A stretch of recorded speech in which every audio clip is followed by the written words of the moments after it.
Hello friends, welcome to your own YouTube channel Achievers Data Engineering. My name is Gyanendra and in this video of Power BI tutorials, we are going to talk about Power BI admin portal.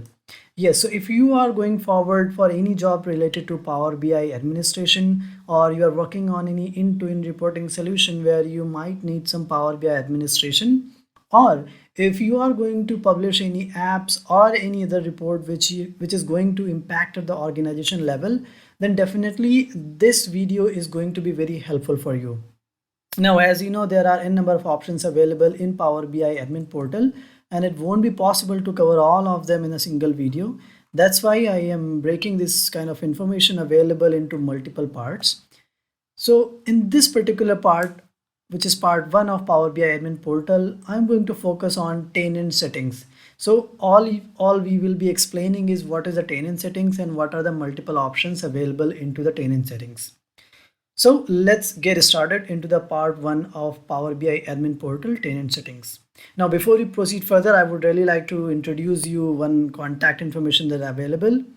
If you have any Power BI related queries, you can definitely reach out to me at achieversdataengineering@gmail.com. All right, so let's get started.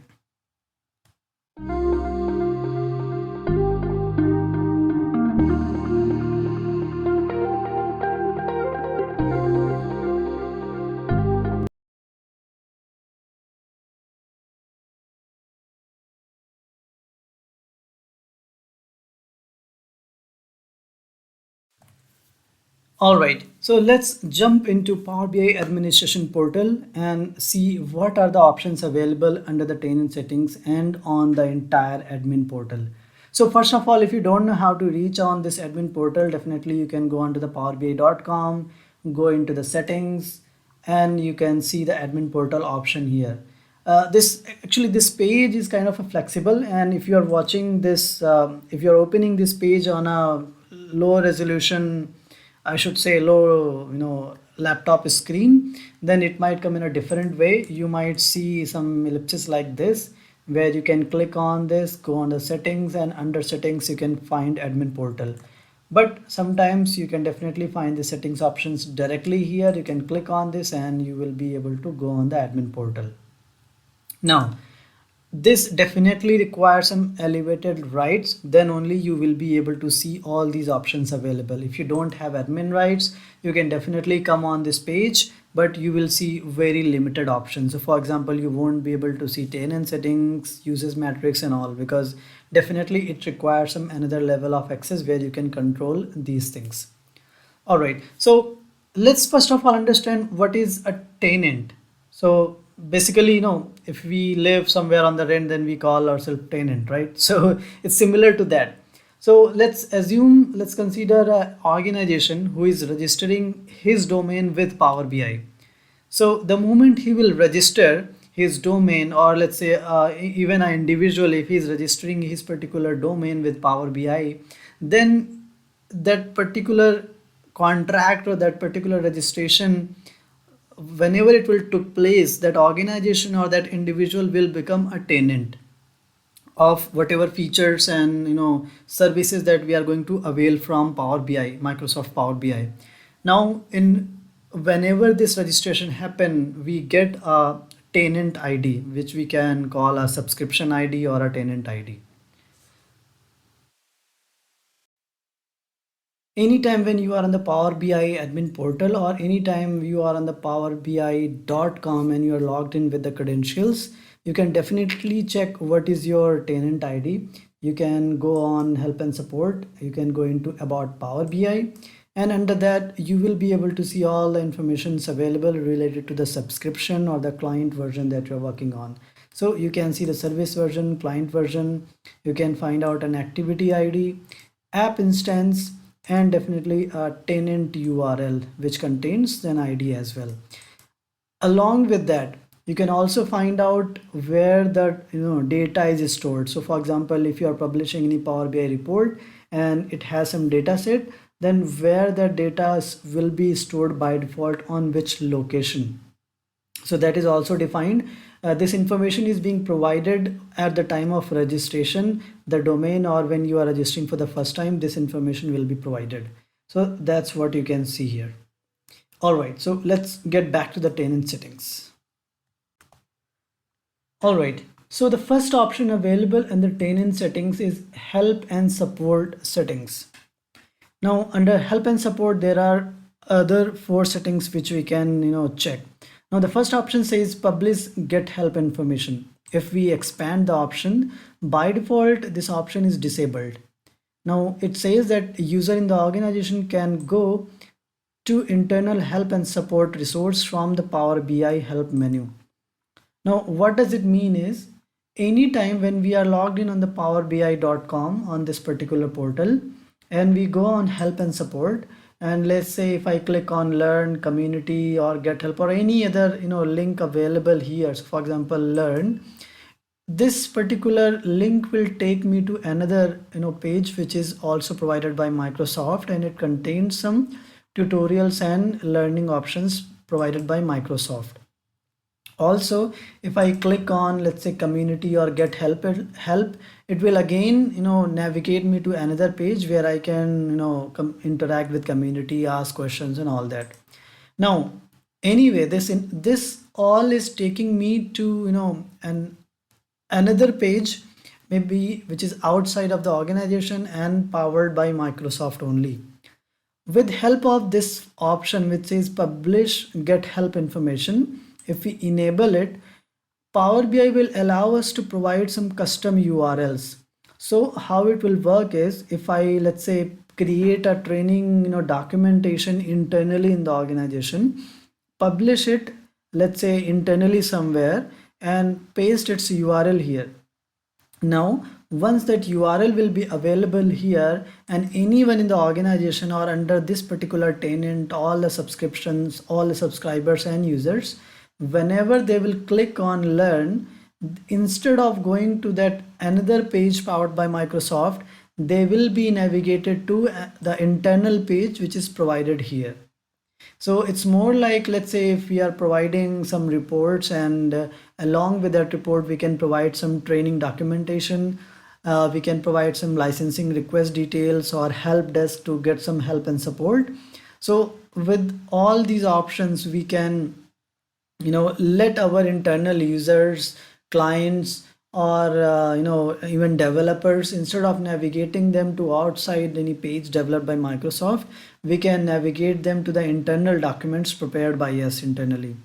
Now these settings can be applied to entire organization, or we can allow in only some specific security groups. So for example, we can create a distribution list or kind of a group of people having a single group name that we can provide here, and this information or these settings will be applicable for those group of people. Or vice versa, we can provide a security group here and check this option that says accept specific security group. So accept that security group that we will provide here, it will be applied to everyone except the one which we are specifying here. So the URLs we can provide here, click on apply and these settings will be applicable. Now there's one thing to be checked on, that any setting which we apply at the tenant level, it takes around 15 minutes to get applied on the organization level. It won't be like you just clicked on applied and everything would be applied on the instance. It doesn't work like that. It takes at least 15 minutes to apply it. All right, so let's move on to the different option available. For now I can cancel it. If you go on the another option, it says receive mail notification for service outage or incidents. So its name is actually self-explanatory. What it does is whenever we will enable this particular settings, and once this setting is enabled and there is any kind of service outage in this particular tenant. So let's say these tenants are actually applied based on location by Azure or by Microsoft. So let's say if we are in Asia Pacific region and there is some kind of outage, or let's say that outage is specific to somewhere location in India or somewhere in US or anywhere, then email will be provided, which is email which is being provided by Microsoft automatically. That email will be shared with this group of employees or these group of users, for which we will specify here. So it's simple that if this setting is enabled, those group of people will be notified if there is any service outage or any incidence is opened by Microsoft itself. All right. Now the third setting available under help and support is allow users to try Power BI paid features. This is very important settings. What it does, so by default is actually enabled, because what is happened is anyone who is registering with the Power BI, everyone gets the free trial. So what this setting says is users in the organization can get a free individual trial of upgraded Power BI features to try Power BI Pro and Premium per user features for 60 days. Now what is happening is, let's say you have your organization has bought the licenses and you are registering, you are as an employee, you are going on the powerbi.com, you haven't been allocated a valid license where you can use the Power BI, but still because your organization has purchased Power BI license, definitely you can get a pro license trial period. Now you are able to avail that pro license trial period only because your organization has enabled this setting. If organization level this setting is turned off, then you won't be able to use that trial period. So it works with both. So let's say you are allocated or you are provided with a free or a trial period of pro license, and you want to do a trial of Power BI Premium per user feature also, then you can also avail that for up to 60 days. But definitely you will be able to do it if this setting is enabled. Now if this setting is disabled, then you might be able to purchase a new license at your own cost, but definitely you won't be able to use the free trial under the domain registered by your organization. So I hope it is clear. If this setting, which is enabled by default in most of the cases by organization, you will be able to avail free trial of Power BI Pro and Premium for up to 60 days and use the paid features. Now again, this setting can be applied to the entire organization or a specific group, or accept a specific group to entire organizations. You can simply provide the information, hit apply, and as I mentioned earlier, it might take another 15 minutes to apply this setting on the entire organization. Now the last setting available under help and support settings is a show a custom message before publishing report. So what happens normally when, let's say, we have prepared a Power BI report and we want to publish it, by default when we will do that, we will just get a list of workspaces and we can select which workspace we want to publish, and it will just publish, right? The only alert or only pop-up message that we get in case we are publishing the same report again, and Power BI confirms with us whether you want to replace the existing report or not, right? Now if along with that we want to display a general message to any developer or any person who is going to publish a report, then we can do it using here. So if we enable this setting, we can provide a custom message here, and whatever message that we will provide here, that will be will be displayed whenever a user or a developer is trying to publish a report. Maybe I can show you right now. If I go on to the Microsoft settings provided by Microsoft, here. So you can see whenever we will try to publish a report, along with the list of workspaces, we will get this kind of an important disclaimer or whatever title we will provide there, and we will get a message like this. Now it could be anything, like whatever we provide, because it's a custom message, we can type it in here and it can be applicable. This setting can be open for entire organization, a specific group, or except specific security group. So this is very critical. You can understand this. There are three ways of applying this rule. Either it is for entire organization, either it is for a specific security group, or for a everyone except a specific security group. So these kind of settings are available.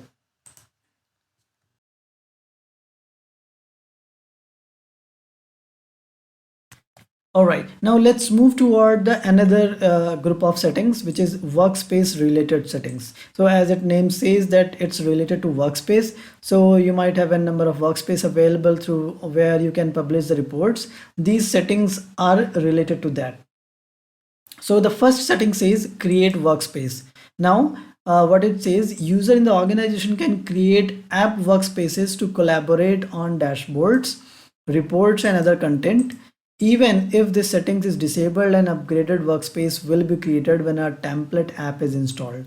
Now let's not talk about this last line, but what it says is whenever you are logging on the Power BI portal under your organization settings or your organization tenant, if your organization has enabled this setting, only then you will be able to create new workspace. If it is disabled, then you won't be able to create a new workspace. And if you want to create, you will have to raise a ticket or you will have to request it from Power BI administrator to create a new workspace for you. Now this setting is provided by Microsoft and Power BI, which is very crucial because initially everyone who was learning or who was joining as a Power BI developer, they intend to create so many workspaces, and because all the workspaces are counting in the licenses, it doesn't have to do anything with the cost, but apparently that data is stored in each workspaces, that data set consumes the space and it creates some costs, right? And that's why organizations are supposed to keep a track of how many workspaces are there, how many of them are actively used, so that they can delete it. And that's why this access was created, so that no one will be, except a specific group of people can create the workspace. Otherwise, if a person want, he can raise a request. So that's all about creating a workspace. Okay, now another setting available under workspace setting is use dataset across workspaces. Now again, I believe with this name is self-explanatory. What it does, users in the organization can use the dataset across workspaces if they have required build permission. So for example, let's say you have created a report and published it along with a dataset. Now any person to whom you have granted to view this report along with the dataset, he will be able to create a new report based on your dataset if you have granted the permission or if you have configured these settings in the workspace. Now this setting will allow any user to take the dataset from the workspace where you have published your report and publish that report into a different workspace. So what does it mean is, if someone has access to another workspace and your workspace also where you have published the report, then he can create his own report using your dataset and publish his own separate workspace, and you won't be able to control it until unless you have granted access to that end user to use your dataset. Now by this setting, if we disable it, regardless you have given someone access to view your report and dataset, he won't be able to use that dataset and publish his report in another workspace. He can definitely do it in the same workspace where we have created our own report, but he won't be able to use it in any other workspace. That's all about using the dataset across workspace setting under Power BI admin portal. Okay, now let's talk about the third settings available under workspace setting is block schedule upgrade for empty workspaces. So it simply explains that with help of this setting, if there is an empty workspace available and we can block its schedule upgrade. I mean, it's simply what it is mean. If I talk about another one, it says block notification for schedule upgrades. Now it's again straightforward. Enable this setting to prevent email notification from being sent when a classic workspace are upgraded by either a Power BI admin or a Power BI service. So if someone is upgrading, then as a user or as a developer, we might not need to know what is happening in the background. We just need to see, okay, it's got upgraded. So with this setting, admins can block this email or notification to be sent across everyone. Now, the last one is actually one of the important setting, which says users can reassign personal workspace. So what happens in the background? So let's say your organization, or at tenant level, the license which was purchased is either Power BI Premium or Power BI Pro. Now at the capacity level settings, which will come under this, we can actually set up whenever a user, whenever a developer, let's say, log in the Power BI portal and he will go into my workspace. By default, it can be associated with a Power BI Premium license, or it can be with the Power BI Pro license. However, if we have some elevated rights, we can definitely move out from that license workspace to a shared workspace. So when it says personal workspace, it is referring to my workspace. So in Power BI, the default workspace that we get is my workspace. So that my workspace equals to personal workspace, what is being referred here. So if this setting is enabled, so what it says, turn off this setting to prevent users from reassigning personal workspace. So if we will turn off these settings, users won't be able to reassign any other kind of license other than what is being default assigned. So let's say, again, let me rephrase it. So if by default you have been granted a Power BI Premium capacity for your My Workspace again, and if this setting is turned off, then you won't be able to change it. Other way, if it is enabled and you have both options available, Power BI Pro and Premium, then definitely you can switch between shared or any other kind of license for your My Workspace also.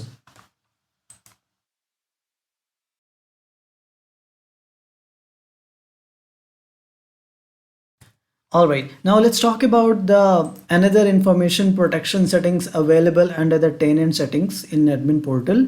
Now, these kind of settings are very similar to, like, there are almost 3 to 5 settings available under information protection, and they are kind of same. It's all about applying the sensitivity label. So now what is sensitivity label is, let's say you are dealing with a very high sensitive data. For example, it might contain some financial information. It can be someone's credit card, social security information, someone's Aadhaar details, or anything else. Now you won't want any other users to actually download that data and take a copy of it. So that's why some sensitivity labels are being created. Now how they are being created, actually, for that again we need some elevated admin rights. We need to have some admin Office 365 admin rights, so that we can go there and create these kind of sensitivity labels. So for example, we can create highly confidential label. We can create a label like public data. We can create some other kind of label, and those labels can be added here on the data set. So if we enable this setting and we have those labels created, for that, as I mentioned, those needs to be done from Office 365 admin portal, or we can visit the Microsoft Purview compliance portal to view sensitivity level settings of your organization. So either we can do it from here at this compliance portal or Office 365. Now once that is done, what happened actually, let's say you have a data set published with a highly confidential label. Now if someone is downloading that report now, or someone has taken a copy of the data set into Excel file, now whenever he will try to open that Excel file, that Excel, because it's again a part of Microsoft, it will make sure the user who is going to use that data is first authenticating. What does it mean is, let's say you have a organization email through which you are logged in the Power BI portal. However, you have a Office 365 separate license or MS Excel logged in with your personal email account. So if you'll copy that data from a data set which is marked with highly confidential label, you won't be able to open that using your personal email. You will have to authenticate your Microsoft Excel or that particular file with that same office credentials, same professional office credentials, email and password through which this dataset was downloaded. That's how Microsoft will keep track of your data and make sure it is secure. So this kind of sensitivity labels we can apply So the first setting says allow users to apply sensitivity label for content. So with this help, we will allow users to apply those labels. Second setting says apply sensitivity labels from data source to their data in Power BI. So let's say we can do this setting applied directly from the data source. For example, if we have a SQL source, we have Excel source, we can apply that settings directly from there. Another option says automatically apply sensitivity labels to downstream content. So what does it mean is, let's say I have applied a sensitivity label on a data set, and if someone is creating another report using my data set, in that scenario, that other report will by default will get that label because it is in the background using the data marked with high sensitivity. Another setting says allow workspace admins to override automatically applied sensitivity labels. So what does it mean is, if on a data a sensitivity label is applied, but if I have admin rights on the workspace, then and if this settings is enabled, then as a admin I will be able to override that setting. Now the last option under information protection says restrict content with protected labels from being shared via link with everyone in your organization. So it's self-explanatory. If something is marked with the protected label, with a high confidential label, it will restrict, Power BI will restrict it to share via link with anyone in the organization. All right. So this is all about information protection setting under the tenant settings on admin portal. Alright guys, so far in Power BI admin portal under tenant settings, we have covered help and support settings, workspace settings, and information protection settings. Now another block of settings is export and sharing settings, where there is a huge list of options available. We will cover it probably in the part 2 of Power BI admin portal under the tenant settings. So right now, if you have any questions or any queries, please do let me know in the comments. Also, I will repeat it again. If you have any questions or you are looking forward any Power BI related support, please feel free to reach out me at achieversdataengineering@gmail.com. You can also follow me on the Twitter, on the LinkedIn. That link is given on to the YouTube channel homepage. If you like the content, please do hit the like button and subscribe to my YouTube channel. Thank you for watching. Keep learning. Have a great day.